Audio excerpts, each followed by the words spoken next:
வணக்கம் தமிழக மக்களே. ஹாய் ஹலோ வெல்கம் நண்பா. ஒன்ஸ் அகைன் இது உங்கள் உண்மை என்ன. இன்னைக்கு என்ன பார்க்க போகிறோன்னு பார்த்தீங்கன்னா, திவாகர் அவர்கள் வந்து ஒரு ஓப்பன் ஸ்டேட்மெண்ட் கொடுத்துருக்காப்புல. ஆக்சுவலாக வாட்டர்மெலன் ஸ்டார் அப்படின்ற பேர் வந்து எனக்கு நானே வச்சுக்கிட்டேன் அப்படின்னு நிறைய பேர் வதந்திகளையும் பொய்யும் கிளப்பிக்கிட்டு இருக்காங்க. இந்த வாட்டர்மெலன் ஸ்டாருங்கிற பட்டம் எனக்கு நான் வச்சுக்கிட்டது இல்லடா, மக்கள் கொடுத்தது அப்படின்ட்டு. அது எப்படி வந்ததுன்னு அவரே ஒரு வீடியோ பேசியிருக்காரு, வாங்க பார்க்கலாம். வீடியோக்குள்ள போகிறதுக்கு முன்னாடி மறக்காமல் நம்ம சேனலை சப்ஸ்கிரைப் பண்ணிடுங்க, லைக் பண்ணிடுங்க, தொடர்ந்து ஃபாலோ பண்ணுங்க. ஓகே, என்னன்னு பார்த்தீங்கன்னா, இப்போ ஒரு வீடியோ போட்டிருக்காப்புல. ஆல்பம் சாங் ரிலீஸ் பண்ணுறப்ப வாட்டர்மெலன் ஸ்டார் அப்படின்னு சொல்லிட்டு எனக்குன்னு ஒரு பேர் வச்சாங்க. இதுதான் உண்மை, இதுதான் சத்தியம். இந்த வாட்டர்மெலன் ஸ்டாருங்கிற பட்டம் எனக்கு வந்து எப்படி வந்ததுன்னு நான் இன்னைக்கு சொல்கிறேம்மா அப்படின்னு சொல்லி ஆரம்பிச்சிருக்காப்புல. அதைத்தான் நம்ம இன்னைக்கு பார்க்க போகிறோம். என்னன்னு பார்த்தீங்கன்னா, இந்த ஆள் ஒரு ஷார்ட் ஃபிலிம் நடித்தான். அந்த ஷார்ட் ஃபிலிம் பண்ணவங்களே வந்து ஓப்பனாக வெளியில் சொல்லிட்டாங்க அந்த விஷயத்த. அதாவது உங்களுக்கு வந்து சார் என்ன பேர்லாம் வைக்கலாம் அப்படின்னு சொன்னதுக்கு இவங்க இல்லை என்ன பேர் நீங்கள் ஆசைப்படுறீங்க அவங்க என்கிட்ட கேட்டாங்க. அப்போ வந்து என்னை வந்து பார்த்தீங்கன்னா நடிப்பு அரக்கன், அதுக்கப்புறம் குட்டி சிவாஜி, குட்டி நடிகர் திலகம், இந்த மாதிரிலாம் சொல்லிட்டு இருக்காங்க. வந்து ஒரு நிறைய பேர் சொல்லியிருக்கான். நடிகர் திலகம்னு சொல்லுங்க, குட்டி நடிகர் திலகம்னு சொல்லுங்க அப்படின்னு. குட்டி நடிகர் திலகம்ல பெருத்த நடிகர் திலகம்னு வேணால் வைக்கலாம், குட்டி நடிகர் திலகம்னு சொல்லியிருக்கான். அதுக்கடுத்து வந்து வாட்டர்மெலன் ஸ்டார்ன்னு சொல்லுங்க அப்படின்னு, இல்லைன்னா லிட்டில் சூப்பர் ஸ்டாரு, லிட்டில் ஸ்டாருங்கிற மாதிரி, அதாவது சின்ன ஸ்டாருங்கிற மாதிரி ஏதாவது ஒரு இது சொல்லுங்க அப்படின்னு. அப்போ இவங்க பார்த்ததுல இதில் எதை வச்சாலும் பிரச்சனையாகும்.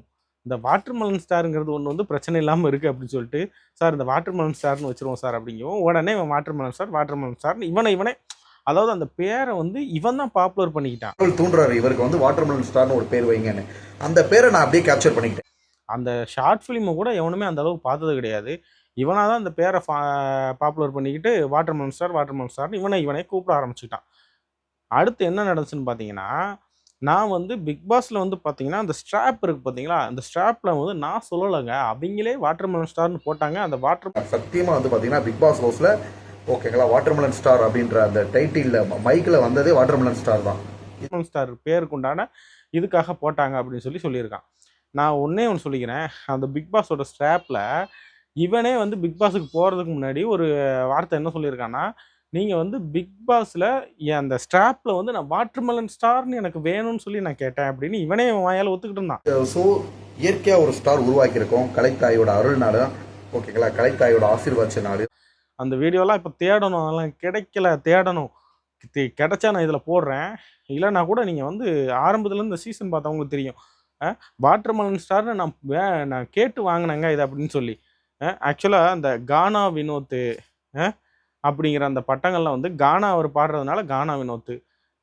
இவன் வந்து எத்தனை படம் நடிச்சு இவன் ஸ்டார் ஆனா, வாட்டர்மெலன் ஸ்டார் அப்படின்னு போடுறதுக்கு. இதில் வேற என்னன்னா, சூர்யா சார் என்னை பார்த்து காப்பி அடிச்சாராமா. சூர்யாவோட சீனை தான் இவனே காப்பி அடித்தான். ஆனால் கடைசியில் சூர்யா சார் என்னை பார்த்து காப்பி அடிச்சான்னு சொல்லிட்டான். அதுக்கடுத்து நல்லா இருப்போம் எல்லாரும் நல்லா இருப்போம் அப்படின்னு ஒரு வீடியோ போட்டிருக்காப்புல. நீ வீடியோ போடாமல் இருந்தாலே நாங்கள் எல்லாரும் நல்லா இருப்போம். அதுதான் நான் சொல்ல வர்றது. சும்மா ஏதாவது ஒரு ஷோவில் சரி போனால் போதுன்னு ஏதாவது ஒரு ஷோ கூப்பிட்டாங்கன்னா, அந்த ஷோவில் போயிட்டு பிரச்சனை பண்ணி, அந்த ஷோவில் ஆல்ரெடி இருக்கிறவனை பூரா வெளியில் அனுப்பிடுறது. வெளியில் அனுப்பிட்டு நீ மட்டும் அந்த ஷோவை ஆக்குபை பண்ணுறது. இப்போ என்னன்னு பார்த்தீங்கன்னா, இடையில ஜெய்மணிவேல் ஷோக்கு வந்து ஒரு பொண்ணு வந்திருக்கு. ஜெய்மணிவேல் ஷோங்கிறது வந்து ஒரு ப்ராங்க் ஷோ, ஓகேவா. அதில் வந்து கலாய்க்கிறதா மெயின் கண்டென்ட். அது தெரிஞ்சுக்கிட்டு தான் வராங்க. வந்துட்டு அந்த லேடி சொல்லியிருக்கு, இந்த மாதிரி வந்துட்டு ஏதோ சண்டை போட்டு போயிடுச்சு. அவங்க அந்த வீடியோவும் டெலிகாஸ்ட் பண்ணலை, ஓகேவா.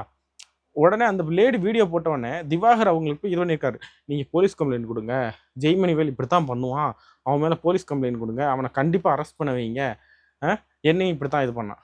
நான் ஒன்றே ஒன்று உன்ட்ட கேட்குறேன், நீ ஏன் போய் கம்ப்ளைண்ட் கொடுக்கல? இவனோட பிளான் என்ன தெரியுமா? ஒரு லேடிஸ் போய் கம்ப்ளைண்ட் கொடுத்தா, நம்ம போய் கம்ப்ளைண்ட் கொடுத்தா சிரிச்சிடுறாங்க. ஒரு லேடிஸை வச்சு ஏற்றி விட்டு யாரையாவது வச்சு கம்ப்ளைண்ட் கொடுக்க வச்சோம்னா அது இன்னும் பெருசாக டெவலப் ஆகும், ஜெய்மணிவேலை கண்டிப்பாக பிடிச்சி உள்ளே போட்டுருவாங்க அப்படிங்கிற ஒரு பிளானுக்கு தலைவர் இப்போ இறங்கிட்டாப்புல. ஸோ மக்களே எல்லாரும் ஒரு விஷயத்த நல்லா தெரிஞ்சுக்கோங்க. தகுதி இல்லாத ஆளை வந்து ஒரு இடத்துல வந்து உட்கார வைக்கும்போது இந்த மாதிரி விஷயங்கள் நடக்கத்தான் செய்யும். அது வந்து சோஷியல் மீடியாவாக இருந்தாலும் சரி, நாட்டின் இருப்பிடமாக அதாவது முதலமைச்சர் சீட்டாக இருந்தாலும் சரி, எலெக்ஷன் வருது, எல்லாரும் மறக்காமல் ஓட்டு போடுங்க. உங்களை ஆள்றதுக்கு யாருக்கு தகுதி இருக்குது, உங்களை நல்ல முறையில் யார் ஆள முடியும் இவங்க வந்தால் எங்களோட வாழ்வாதாரம் நல்லா இருக்கும்னு நீங்கள் நினைக்கிறீங்களோ அவங்களுக்கு ஓட் பண்ணுங்கள்.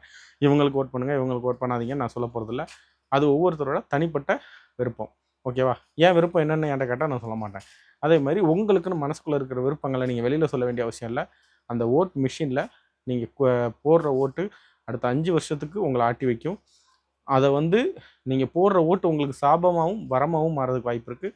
அதனால் ஓட் பண்ணுறதுக்கு முன்னாடி உங்களுக்கு சாபம் வேணுமா வரம் வேணுமாங்கிறத தெரிஞ்சுக்கிட்டு எந்த சின்னத்துக்கு ஓட்டு போடுறீங்கிறத முடிவு பண்ணிக்கோங்க. நன்றி, வணக்கம். இது உங்கள் உண்மை என்ன, என்றும் உண்மையை உறக்கச் சொல்வோம்.